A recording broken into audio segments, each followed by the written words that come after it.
Assalamualaikum warahmatullahi wabarakatuh. Waalaikumsalam. Alhamdulillah, nahmaduhu wa nasta'inuhu wa nastaghfiruhu wa nastaghfiruh wa natubu ilaih. Wa na'udzu billahi min shururi anfusina wa sayyiati a'malina, may yahdihillahu fala mudilla lahu wa may yudlil fala hadiya lahu. Wa asyhadu an la ilaha illallah wa asyhadu anna Muhammadar Rasulullah sallallahu alaihi wasallam. Ya ayyuhalladzina amanu taqullaha haqqa tuqatih wa la tamutunna illa wa antum muslimun. Qala ya ayyuhan nasu taqu rabbakum alladzi khalaqakum min nafsin wahidah wa khalaqa minha zawjaha wa batha minhuma rijalan katsiran wa nisaa wattaqullaha alladzi tasaaluna bihi wal arham innallaha kana 'alaykum raqiba. Wa qala ya ayyuhalladzina amanu taqullaha wa qulu qawlan sadida yuslih lakum a'malakum wa yaghfir lakum dhunubakum wa man yuti'illaha wa rasulahu faqad faza fawzan 'azima. Alhamdulillah, segala puji bagi Allah. Saudara-saudariku, bapak, ibu-ibu, adik-adik, jemaah mushola Alfiyah Al-Istiqomah yang Allah muliakan. Sekali lagi Allah kumpulkan kita, pertemukan kita kembali di sini, di rumah Allah, di rumah kita, dengan keadaan iman Islam yang sehat. Alhamdulillah. Juga salawat dan salam kita curahkan kepada Muhammad SAW yang telah membawa Allah dari zaman kegelapan hingga zaman terang. Saudara-saudariku yang Allah muliakan, ketahuilah, waktu itu ketika Rasulullah SAW menaiki mimbarnya, mimbar Rasulullah itu memiliki 3 buah anak tangga, berbeda dengan mimbar yang kita miliki. Mimbar kita terbuat dari kayu atau dari besi yang ditinggikan setengah badan. Adapun mimbar Rasulullah itu adalah 3 buah anak tangga yang bertingkat. Hadis ini diriwayatkan oleh Abu Hurairah dengan sanad yang benar dan sahih, bahwasanya falamma raqa, ketika Rasulullah SAW naik ke atas tangga yang pertama, qala Rasul amin. Tiba-tiba Rasulullah berkata amin. Ketika naik tangga yang kedua, Rasul berkata amin juga. Halnya di tangga yang ketiga, Rasul pun berkata amin juga. Fasa'aluhu ashabu sallallahu alaihi wasallam. Maka sahabat-sahabat Rasul bertanya kepada Rasul, ya Rasulullah, fima aman? Ketika engkau naik ke mimbar yang pertama, engkau bilang amin. Pun mimbar kedua, halnya mimbar ketiga. Apa maksudnya? Rasul pun menjawab, lamma raqaitu darajatal ula, ketika aku naik tangga yang pertama, ja'ani Jibril, datang Jibril kepada Allah. Jadi ternyata Rasulullah itu bisa mendapatkan wahyu dalam 2 keadaan, entah terjaga atau tertidur. Dan wahyu ini datang ketika Rasulullah terjaga. Ketika aku datang menaiki anak tangga di mimbarku yang pertama, Jibril datang kepadaku, ya Muhammad, wahai Muhammad, qul amin, katakanlah amin. Untuk siapa? Man dakhala Ramadan thumma sarakha minhu wa lam tughfar lahu. Orang yang diperkenankan oleh Allah untuk masuk bulan Ramadan sampai Ramadan itu meninggalkannya, namun belum diampuni dosanya, celaka dia wahai Muhammad. Amin ya Muhammad. Rasulullah berkata amin. Adapun yang kedua, katakanlah amin wahai Muhammad. Untuk siapa? Man wajada walidahu hayyan aw ahaduhuma walam yudkhilhu jannah. Orang yang menemukan bapak ibunya masih hidup atau salah satunya sehingga dia dewasa, namun dengan bapak ibunya masih hidup itu dia belum bisa mendapatkan surga dari salah satu mereka, celaka dia wahai Muhammad. Rasul pun berkata amin, celakanya. Di yang ketiga, katakanlah amin juga ya Muhammad. Kepada siapa? Man dzukirta indahu falam yusalli alaihi. Orang yang mendengarkan nama Nabi Muhammad SAW namun tidak bersalawat kepadanya, celakalah mereka. sallallahu alaihi wasallam. Saudara-saudari Bapak Ibu yang Allah muliakan, di derajat yang tetangga yang pertama Rasulullah sallallahu alaihi wasallam mendoakan kecelakaan untuk orang yang memasuki bulan Ramadan sampai bulan Ramadan itu pergi darinya, namun belum diampuni dosanya. Di yang kedua, Rasulullah mendoakan kecelakaan untuk seorang anak yang mendapatkan bapak ibunya hidup atau salah satu dari mereka, namun belum bisa masukkan dia ke dalam surga. Celaka dari Muhammad. Muhammad berkata, celaka dia. Adalah bapak ibu surga tertinggi, surga termulia yang paling mudah kita dapatkan. Allah Subhanahu wa taala berfirman, "Wassayna al-insana biwalidayhi ihsana. Hamalathu ummuhu kurhan wa wada'athu kurha." Dan kami telah mewajibkan kepada anak-anak Adam semuanya berbuat baik kepada orang tua kalian. Dalam ayat lain Allah Subhanahu wa taala berfirman, "Dan taatilah Allah dan berbuat baktilah kepada kedua orang tua kalian." Kata ahli tafsir, orang yang mentaati Allah namun durhaka kepada orang tuanya itu bukan taat kepada Allah. Karena taat kepada Allah itu cerminan dari berbaktinya seorang anak kepada orang tua. Sampai-sampai Rasulullah SAW pernah didatangi oleh seorang sahabat yang ingin berjihad di jalan Allah. "Ya Rasulullah, wahai Rasulullah, aku ingin berjihad. Apakah ibu masih hidup?" "Ya, masih hidup." "Fajahid fafi qadamiha fahuwal jannah." Jangan kamu ikut berjihad, rawatlah ibumu, niscaya kau menemukan di bawah kakinya itu ada surga. Adapun bapak, orang tua kita, ayah kita, Rasul bersabda tentangnya, "Al-walidu awsatu abwabil jannah, faman syaa'a fahfadhu wa man syaa'a fada'ah." Ayah itu, bapak itu adalah pintu surga paling tengah. Barang siapa ingin mendapatkan surga dengan mudah, maka jagalah bapaknya. Dan barang siapa yang kehilangan surga dengan mudah, tinggalkanlah bapaknya.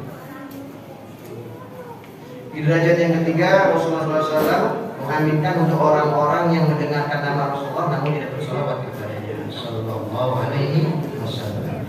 Pokok perbahasan kita sekarang adalah orang-orang yang dilaknat oleh Rasulullah karena mereka masuk bulan Ramadan namun belum diampuni dosa-dosanya. Waliyadzubillah. Saudara-saudari, Bapak Ibu adik-adik yang Allah muliakan, ketahuilah, Ramadan ini adalah ajang kita berlomba. Rasul bersabda dalam hadisnya, "Qad ja'akum Ramadan." Setelah datang kepada kalian bulan Ramadan. Syahrus Shiyam, bulan puasa, Syahrul Qiyam, dan bulan mendirikan tahajud atau tarawih.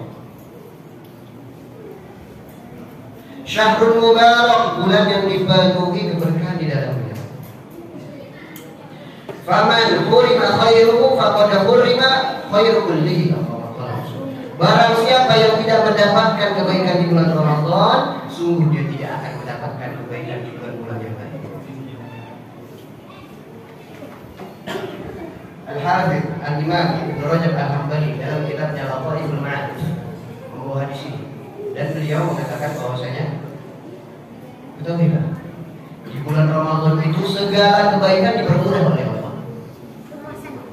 Dalam hadisnya Rasul bersabda bahwasanya di bulan Ramadan, jika Ramadan datang itu, syaitan-syaitan itu dibelenggu, pintu surga dibuka lebar-lebar, pintu neraka ditutup rapat-rapat. Namun naas sekali, sial sekali untuk seorang hamba yang telah Allah kondisikan bulan Ramadan ini dengan sedemikian rupa, namun dia masih belum bisa mendapatkan kebaikan di bulan Ramadan. Inilah orang yang menyebabkan celaka oleh Rasulullah. Saudara-saudariku, ada sebuah pertanyaan. Mungkinkah doa Rasulullah ditolak? Tidak. Mungkinkah doa malaikat Jibril ditolak? Tidak. Di hadis di atas telah kita bahas bahwasanya Jibril mendoakan keburukan untuk orang yang masuk Ramadan dan dia nggak diampuni di bulan Ramadan, dan Rasul yang mengaminkan. Allah perbenarkan. Jibril yang berdoa, Rasul yang mengaminkan. Mungkinkah doanya ditolak? Tidak mungkin. Sungguh celaka seorang hamba yang malah mendapatkan la'anat di bulan Ramadan.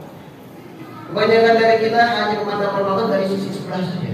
Bahwasanya Ramadan itu selesai, bulan kebaikan, bulan keberkahan, pahala dilipat gandakan. Namun ketahuilah, jika dilipat gandakan pahala di suatu tempat atau di suatu waktu, maka dosa pun dilipat gandakan. Allah. Jika ada seorang yang meninggalkan sholat di luar Ramadan, dosanya besar. Namun lebih besar lagi ketika ada seorang yang meninggalkan sholat di dalam bulan Ramadan. Walhamdulillah. Jika ada seorang yang melawan orang tuanya, durhaka kepada orang di luar Ramadan, itu dosanya besar. Namun lebih besar lagi ketika dia membuat durhaka kepada orang tuanya di bulan Ramadan. Walhamdulillah. Karenanya kata Rasulullah, di bulan Ramadan ini banyak orang puasa, namun tidak ada puasa yang diterima oleh Allah. Rasul bersabda dalam hadis Muslim, rubba sha'imin, dalam riwayat kam min sha'imin, laisa lahu min shiyamihi illa al-ju' wal 'atash. Betapa banyak orang yang puasa di bulan Ramadan, dia nggak mendapatkan apa-apa dari puasanya kecuali lapar dan dahaga saja. Wa kam min qa'imin, dan betapa banyak orang yang mendirikan lailat, salat malam atau tarawih di bulan Ramadan, laisa lahu min qiyami illa as-sahar, dia tidak mendapatkan dari salatnya kecuali cuma begadang dan letih saja. Saya akan membahas tentang puasa yang tidak diterima. Saudara ketahuilah, menahan lapar itu mudah, menahan haus pun mudah. Bahkan hewan lebih terlatih daripada kita. Namun ternyata tujuan kita dipuasakan oleh Allah adalah menahan hawa nafsu. Karenanya Ibnu Rajab Al-Hanbali dalam kitab Fathul Ma'arif mengatakan, banyak orang yang berpuasa tidak mendapatkan sedikit kebaikan itu dari puasanya. Ya Allah. Siapa mereka? Mereka adalah yang bisa menahan lapar dan minum, namun nggak bisa menahan hawa nafsu dari dusta dan dari ghibah. Ada seorang, dia menahan lapar dari makan. Dia nggak makan, kuat.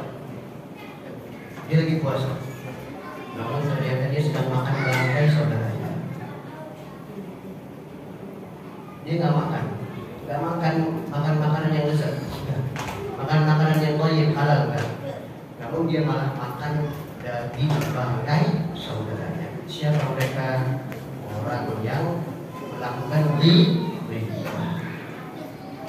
Aisyah radhiyallahu anha, istri Rasulullah berkata, saya menyampaikan perkataan yang ajib. Aisyah berkata, orang yang ghibah telah batal puasa. Bukan pahalanya yang batal, namun puasanya pun batal.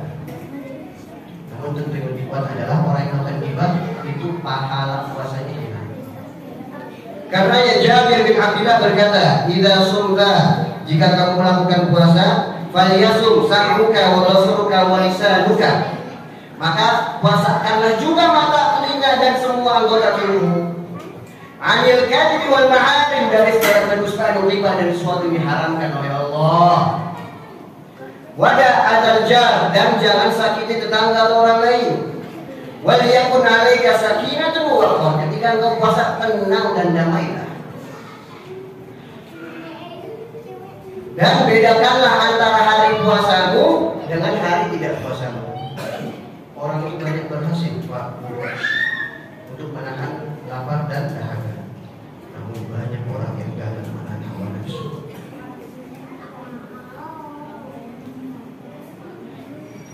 Rasulullah SAW bersabda dalam hadis diriwayatkan oleh Bukhari dan sahihnya, "Man lam yada' qaula zur," dalam riwayat ini dan hadis qudsi. "Man lam yada' qaula zur wal 'amal bihi falaysa li," dalam riwayat falaysa lillah. "Falaysa lillahi hajatun fi an yada'a ta'amahu wa syarabah." Barang siapa yang tidak meninggalkan perkataan dusta, namimah, al-ghabah dan ghibah ketika dia berpuasa, maka Allah enggak butuh dia meninggalkan lapar dan dahaga. Karenanya kita bilang puasa itu sejatinya adalah menahan hawa nafsu. Orang menahan lapar berhasil, menahan haus berhasil. Namun menahan hawa nafsu itu banyak yang gagal. Disinilah dipertaruhkan keafsahan, kefasihan, kebenaran, kesohihan puasa kita. Wahai saudara yang Allah muliakan. Dan puasa itu ada pembatal, ada perusak. Dan salah satu yang merusak pahala puasa, bahkan dia malah diazab dengan puasanya, siapa mereka? Bahkan orang ini diazab dengan puasanya, siapa mereka? Dengarkan, mereka orang-orang yang berpuasa namun meninggalkan sholat. Waliyadzubillah. Jika kita buka kitab fikih, para ulama itu berkhilaf. Dalam kitab Bidayatul Mujtahid wa Nihayatul Muqtasid, yaitu Syekh Qurtubi Al-Maliki, beliau mengumpulkan pendapat ulama di sana banyak. Yang intinya adalah ulama berbeda pendapat. Apakah orang yang meninggalkan sholat itu kafir atau tidak? Orang yang meninggalkan sholat itu kafir atau tidak? Namun perkataan yang paling bagus adalah itu adalah dosa besar. Karena Rasul bersabda, "Al-farqu bainana wa bainahum as-shalah. Faman tarakaha faqad kafar." Perbedaan kita dengan mereka, orang kafir maksudnya, itu adalah sholat. Barang siapa yang meninggalkan sholat, sungguhlah kafir. Nah, kata Rasulullah, sungguhlah kafir. Ini kafir apa? Kafir akidah atau kafir perbuatan? Namun, kafir oleh saudaraku, tidak ada ulama yang mengatakan orang yang tidak puasa di bulan Ramadan itu kafir. Tidak ada yang mengatakan. Aneh, ajib, ada seorang hamba yang lebih mementingkan puasa daripada sholatnya. Wallahi, demi Allah aneh. Saking pentingnya sholat, itu Rasulullah SAW yang dinaikkan ke langit ke-7. Tidak memakai perantara wasilah Jibril. Namun segala ibadah selain sholat itu melakukan itu lewat wasilahnya Jibril. Karenanya ulama mengatakan orang yang puasa namun tidak sholat itu sama saja seperti orang yang sholat dan dia membawa najis akidah dalam hatinya. Kalau ada orang sholat di tempat najis, apakah sholatnya sah? Kalau ada orang sholat dengan pakaian najis, apakah sholatnya sah? Itulah orang yang puasa namun dia tidak sholat. Jagalah sholatnya wa ikhwan, saudara-saudari yang Allah muliakan. Jangan sampai kita termasuk orang-orang yang memasuki Ramadan pergi meninggalkan kita, dosa kita nggak diampuni. Datanglah doa dari Rasulullah. Celaka mereka. Rohima'an fumrihin. Kalau artinya itu tersungkur di atas tanah hidungnya. Maksudnya itu ada kata kiasan untuk orang yang akan diazab. Demikianlah wahai saudara-saudari yang Allah muliakan. Jaga sholat kita di bulan Ramadan. Jangan dengan puasa sehingga kau meninggalkan sholatmu. Karena tidak ada ulama yang mengatakan seorang itu kafir karena meninggalkan puasa Ramadan. Namun ulama banyak yang berpendapat apakah orang yang meninggalkan sholat itu kafir. Semoga Allah menjadikan kita orang yang menjaga puasa Ramadannya dan selalu menjaga sholat sunnah atau wajibnya. Dan semoga kita bukan orang-orang yang dilaknat ketika keluar bulan Ramadan. Kita adalah hamba-hamba yang lemah, karenanya kita pertolongan kepada Allah. Selalu berusaha. Jangan pernah kita berpaling dari Allah. Rasulullah SAW bersabda, Rasul dalam doanya, Rasul itu kuat. Namun beliau berdoa dalam doanya, Allahumma la takilni ila nafsi tarfata 'ain. Duhai Allah, jangan kau sandarkan kekuatanku kepada diriku walaupun sekejap mata. Fahafizu siyamakum wa salatakum ya ayyuhal mu'minun. Maka jagalah puasa kalian, dan yang paling penting adalah jagalah sholat kalian, wahai saudara-saudari. Ada